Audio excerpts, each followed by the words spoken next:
Hola, buen día. Bienvenidos nuevamente a los teóricos de la materia Antropología Biológica 1.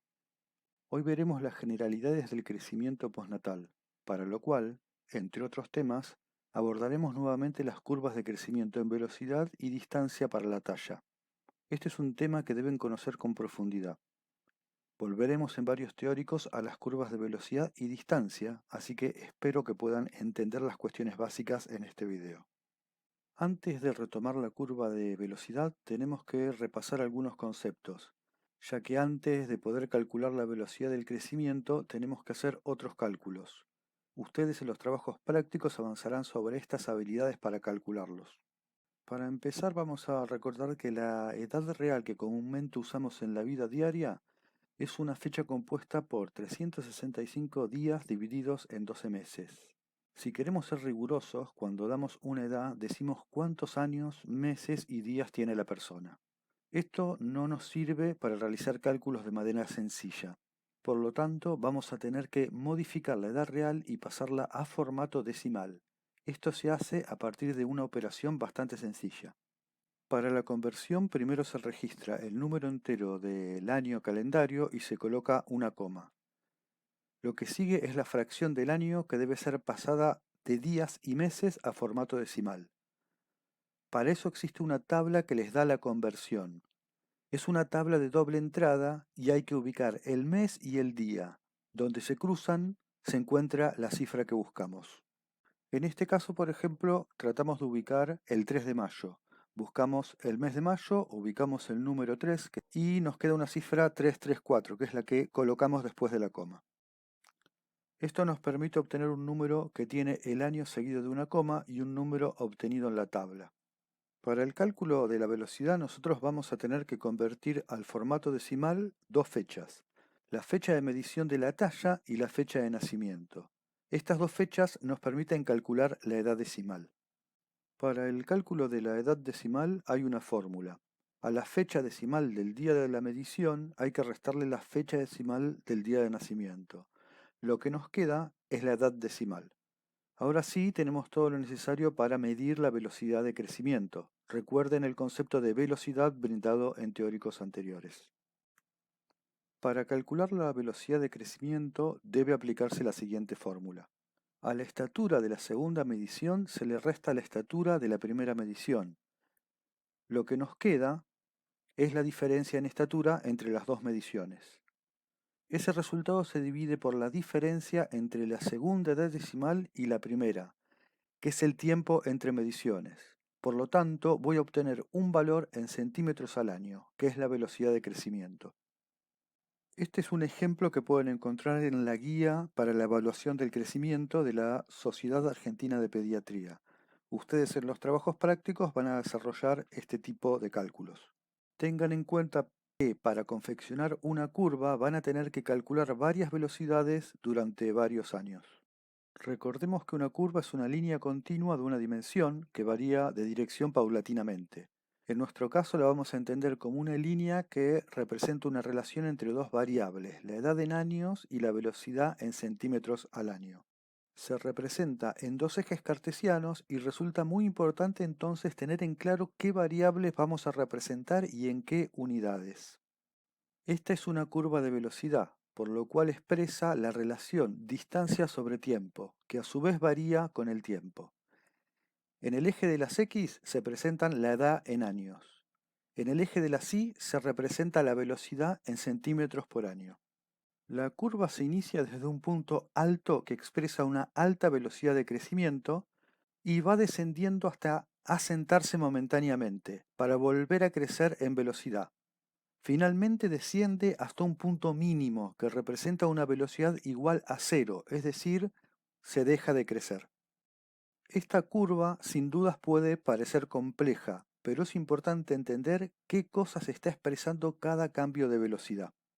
Bogin, que es un autor que ustedes van a leer en los trabajos prácticos, presenta una interpretación del ciclo de la vida a partir de estadios funcionales de desarrollo y utiliza estas curvas para ubicar estos estadios. Para Bogin, la curva puede ser dividida en 5 estadios, empezando con la infancia. La infancia abarca los 3 primeros años de vida. Se caracteriza porque es la etapa de mayor velocidad de crecimiento. Básicamente es una continuidad de la velocidad de crecimiento prenatal, pero a la vez se observa el mayor ritmo de desaceleración. Esto es porque durante este periodo se dan los cambios más rápidos de velocidad de crecimiento de la etapa postnatal. En la infancia, gran parte de la nutrición es provista por la lactancia. Una razón es que no existe dentición para ingerir alimentos sólidos. Durante este periodo emerge la dentición decidual. Los infantes no poseen molares. Después de los 6 meses, el aporte nutricional por lactancia no llega a cubrir las necesidades del niño, debiendo complementarse con otras fuentes nutricionales. Las habilidades motoras se desarrollan rápidamente, alcanzándose destrezas para caminar, correr, manipular objetos pequeños y también se desarrollan habilidades cognitivas que son logradas gracias al desarrollo de los sistemas músculo-esquelético y nervioso. El crecimiento del cerebro alcanza mayor ritmo que en cualquier otro tejido. La erupción del último diente decidual marca usualmente el final de la infancia, haciendo posible la ingestión de todo tipo de alimentos. Este momento se conoce como destete, que significa el término de la lactancia. El periodo que continúa es la niñez. Durante esta etapa el niño ya no dependerá de la lactancia, pero sí de personas que se deben responsabilizar de su alimentación y cuidado, ya que los niños son vulnerables a las enfermedades y accidentes. Esta dependencia se encontrada también en algunos otros mamíferos sociales, especialmente en carnívoros, y algunos primates donde se enseña a la cría cómo alimentarse y protegerse. La preparación de alimentos es fundamental debido a la inmadurez de la dentición, el pequeño tamaño del estómago e intestino y la rápida expansión cerebral que, para la edad de 5 años, utiliza el 44% del metabolismo basal. En este periodo se alcanza el tamaño final del cerebro. Comienza el reemplazo de la dentición decidual por la emergente dentición permanente. Para el final de esta etapa, el cese en crecimiento del peso cerebral significa que disminuyen los requerimientos nutritivos y se presenta un incremento en la velocidad de crecimiento llamada empuje medio de crecimiento, que no siempre es detectado. La etapa que le sigue es la juventud. Los individuos juveniles tienen capacidad física y cognitiva para proveerse de alimento, así como para protegerse de enfermedades y accidentes. El ritmo de crecimiento declina tanto que alcanza la velocidad más baja desde el nacimiento. Ese ritmo no solo se aplica a medidas globales como el peso y la estatura, sino a los tejidos, órganos y sistemas de órganos. El crecimiento juvenil se caracteriza por lograr mantener una notoria proporcionalidad bajo condiciones estresantes, lo que muestra la estabilidad, predictibilidad y armonía del crecimiento juvenil. En las niñas este periodo finaliza aproximadamente a los 10 años y en los varones a los 12 años. Esto muestra el comienzo más temprano de la adolescencia en las mujeres. La transición del periodo juvenil al adolescente está marcado por una inversión de la velocidad de crecimiento, de una desaceleración en la juventud a una aceleración que marca la entrada en la adolescencia. En este periodo tiene lugar la maduración social y sexual. De hecho, la adolescencia comienza con la pubertad. El hipotálamo es estimulado para producir hormona liberadora de gonadotrofina por parte de la hipófisis, lo que estimula e impulsa la maduración sexual. Las señales notorias son la aparición de caracteres sexuales secundarios como la menarca, el desarrollo y maduración de órganos genitales, el desarrollo de vello púbico, los cambios en la voz, la distribución de la grasa corporal y el desarrollo de las mamas, así como un mayor interés y prácticas de comportamientos sociales adultos. Ambos sexos experimentan una rápida aceleración del crecimiento lineal y esquelético en general. A esto se lo llama empuje puberal. Este empuje implica un aumento de velocidad que llega a tener en promedio unos 9 centímetros al año en los varones y unos 7 centímetros al año en las mujeres. Esto contrasta con otras especies de primates donde no hay una aceleración del crecimiento esquelético o esta aceleración puede llegar a ser muy pequeña. La aceleración de crecimiento afecta al tejido óseo, al tejido muscular y a diversos órganos. Los huesos largos, las vértebras, cráneo y huesos faciales, así como el corazón, pulmones y otras vísceras. El empuje es más tardío en los varones, pero de mayor duración que en las niñas. El alcance de la estatura final marca el comienzo de la adultez. Esto ocurre bajo condiciones óptimas entre los 18 años en las mujeres y 21 años en los varones, cuando los huesos largos pierden su capacidad de crecer en longitud por el cierre de las epífisis. La fusión de las epífisis es estimulada por las hormonas gonadales o sexuales. La madurez reproductiva es otra característica de la adultez. La mayoría de los tejidos pierden su capacidad de crecer por hiperplasia, pero muchos crecen por hipertrofia. Por ejemplo, el ejercicio aumenta el tamaño muscular y la alimentación hipercalórica los depósitos de grasa. No obstante, el rasgo más notable del estadio adulto es su estabilidad u homeostasis y su resistencia a las patologías. Bien, habíamos dicho en un teórico anterior que todo lo que vemos en la curva de velocidad deriva de las curvas de distancia. Si observamos con cuidado las características de la curva de distancia, vamos a ver que se trata de una curva tan compleja como la de velocidad. Recuerden que es importante tener en claro qué unidades van en cada uno de los ejes. La curva de distancia relaciona la edad con la talla, y ya hemos dicho que es una curva acumulativa, es decir, que no tiene descensos, al menos a las edades que estamos manejando, que son las del crecimiento y el desarrollo. Al inicio, la curva de distancia muestra una pendiente de crecimiento alta, que va descendiendo paulatinamente hasta los 7 años aproximadamente, momento en el cual la pendiente permanece bastante constante por algunos años, para luego volver a incrementarse a los 12 años aproximadamente, momento de la pubertad donde se inicia la adolescencia. Los cambios en las pendientes de la curva a cada año se encuentran directamente relacionados a las velocidades de crecimiento. Cuando la velocidad de crecimiento disminuye, disminuye la pendiente. Cuando la velocidad permanece estable, la pendiente se conserva año a año. Y durante el empuje puberal, la pendiente vuelve a incrementarse temporalmente. Hasta aquí las características de la curva de crecimiento en talla. Si podemos estudiarlas es porque existe una regularidad en nuestra especie debido a la tendencia de conservar un camino de crecimiento. Pero, ¿a qué se debe esta tendencia? Los organismos vivos durante el desarrollo muestran la tendencia a recomponerse de las lesiones o anomalías ocurridas en etapas anteriores. Esta compensación puede ser completa o incompleta dependiendo del periodo y del momento de la anomalía. Es necesario entender esta capacidad como consecuencia de un sistema dinámico y complejo. Para esto vamos a introducirnos en un par de conceptos que permiten explicar esta capacidad. El primer concepto es el de homeostasis, definido por Walter Cannon en 1926 basándose en propuestas teóricas de Claude Bernard. La homeostasis es una propiedad de los organismos vivos que consiste en su capacidad de mantener las propiedades del medio interno estables, a partir de un conjunto de sistemas de control, mecanismos de autorregulación. Este concepto es bueno para definir variables simples en organismos adultos.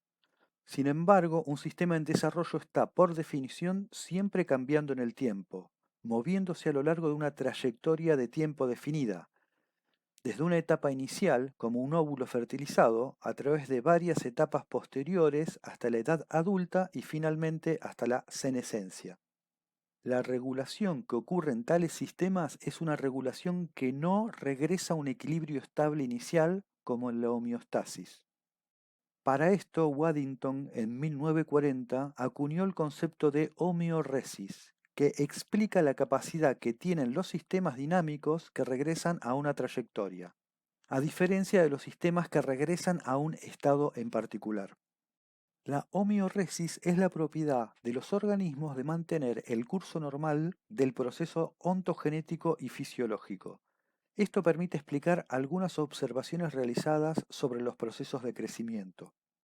Si se hace el seguimiento de la trayectoria de crecimiento en talla de diferentes niños y niñas, se podrá observar que dentro de la distribución percentilar de talla, cada uno va a recorrer un camino en particular. Si las condiciones ambientales y biológicas son adecuadas, esos caminos estarán dentro del patrón normal.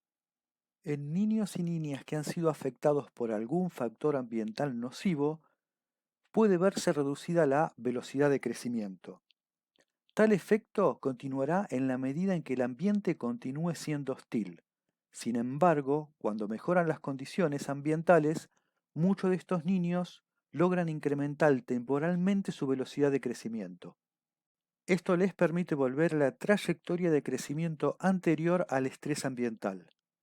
Esta recuperación del crecimiento se denomina catch-up o recanalización del crecimiento. El mecanismo de homeoresis les permite retornar a un canal de crecimiento en el cual mantendrán estable su velocidad de crecimiento. El proceso de volver al propio canal de crecimiento se denomina recanalización. Al sistema complejo que genera el condicionamiento hacia una trayectoria de crecimiento lo denominamos canalización, y el proceso mediante el cual se logra la recanalización es la homeoresis. Bien, entonces, en resumen, la trayectoria de crecimiento tiene una tendencia a la estabilidad, sin embargo, puede verse modificada como consecuencia de la interacción del niño con un ambiente adverso. Cuando las circunstancias se vuelven favorables, el niño puede volver a su carril normal de crecimiento mediante una aceleración temporal de ese crecimiento, denominada catch-up. Las causas por las que los niños pueden apartarse del canal de crecimiento son diversas, como por ejemplo enfermedades, deprivación emocional, deficiencias nutricionales a cualquier edad en las que se esté creciendo, y una de las causas también muy conocida es la del retardo prenatal del crecimiento. Repasemos entonces. Hasta ahora vimos cómo calcular y construir una curva de velocidad de crecimiento, cómo se comporta esta curva en diferentes estadios del desarrollo postnatal y cómo se relaciona con la curva de distancia en talla. Definimos además algunos conceptos relacionados con la tendencia a conservar un camino normal de crecimiento. Ahora vamos a tratar algunas cuestiones teóricas más específicas del proceso biológico de crecimiento. En el segundo teórico habíamos dicho que el crecimiento era un proceso armónico, continuo y no homogéneo. Debajo del término continuo, algunos seguramente vieron una frase a la cual no hice mención, que es la frase teoría saltatoria. Era temprano para adentrarlos en el concepto vinculado al proceso de crecimiento en detalle, así que solo quería llamarles a la curiosidad.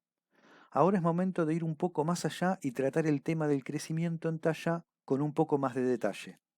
Si bien en términos globales el crecimiento en talla puede verse como un proceso continuo, hay muchas discusiones cuando las mediciones en talla se hacen menos espaciadas en el tiempo, como la medición diaria.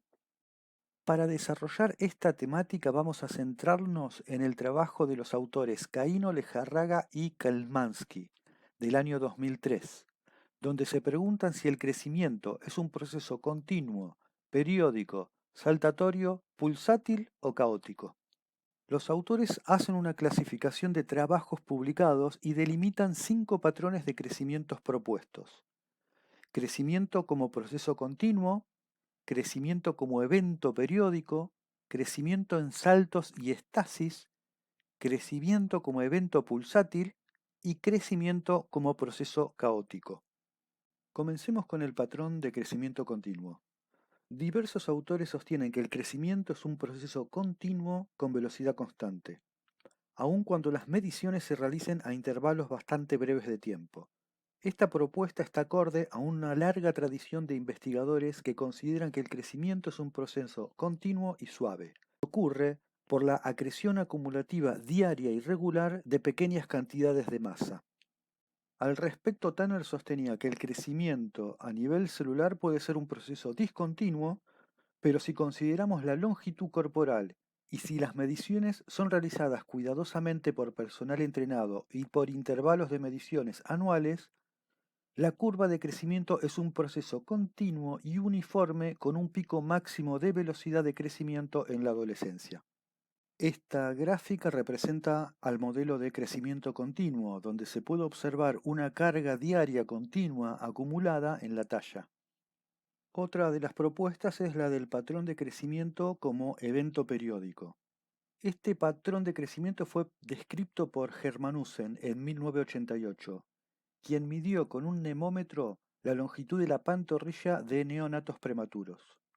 Lo describió como un proceso caracterizado por periodos de crecimiento rápido llamados mini empujes de crecimiento, seguidos de periodos de menor crecimiento que se suceden cada 30 a 50 días. Por su parte, Roald de Lama, en estudios experimentales con animales, describió picos de velocidad de crecimiento de 400 a 550 micras de amplitud cada 4 o 5 días.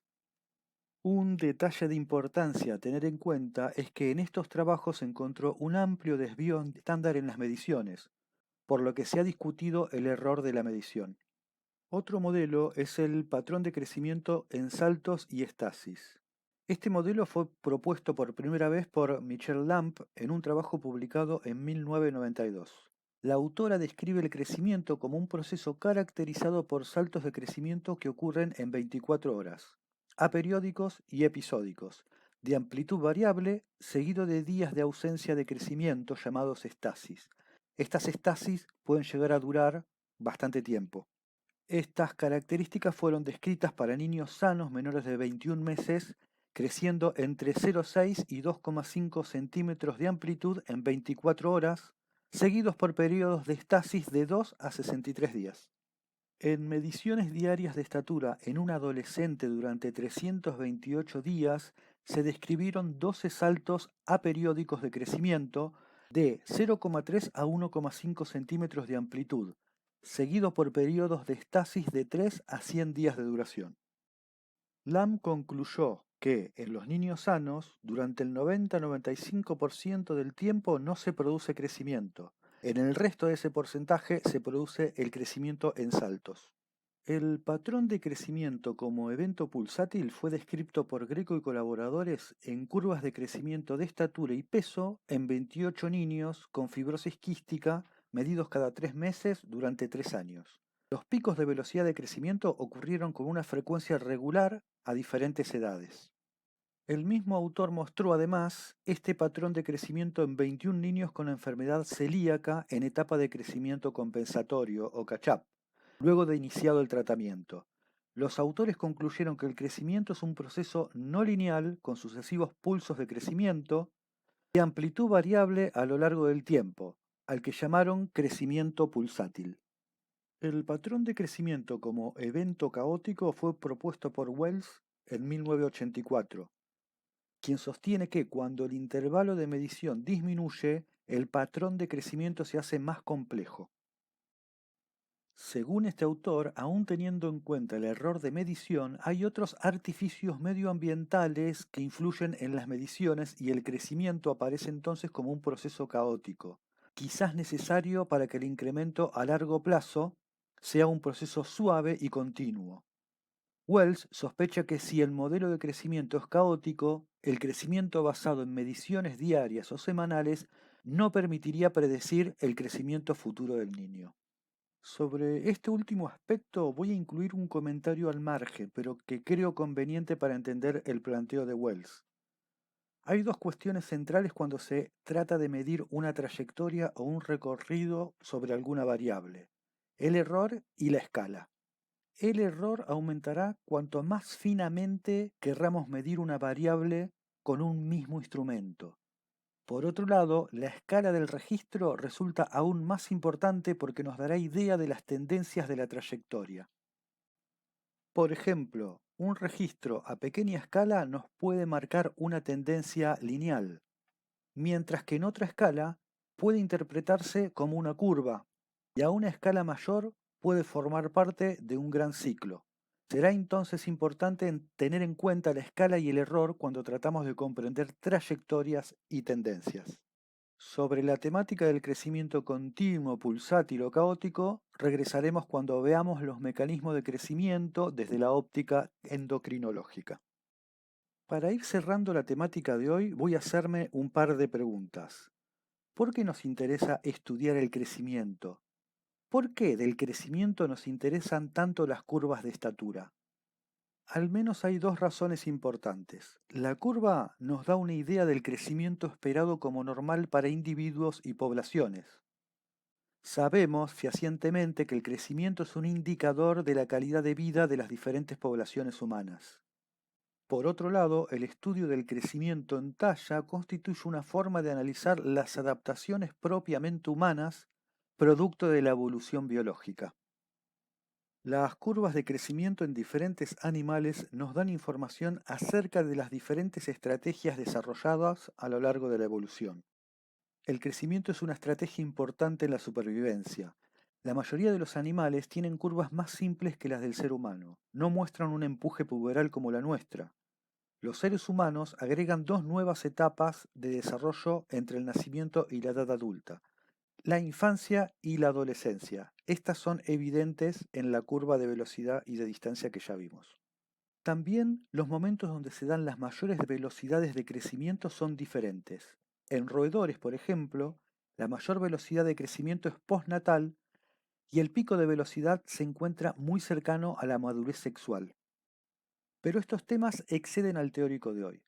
Las cuestiones de las estrategias de crecimiento y desarrollo serán profundizadas en un teórico específico vinculado al crecimiento y desarrollo en contexto evolutivo. Aquí les dejo la bibliografía relacionada al teórico de hoy. Esperemos que este teórico les haya servido y, como siempre, les agradecemos por su paciencia.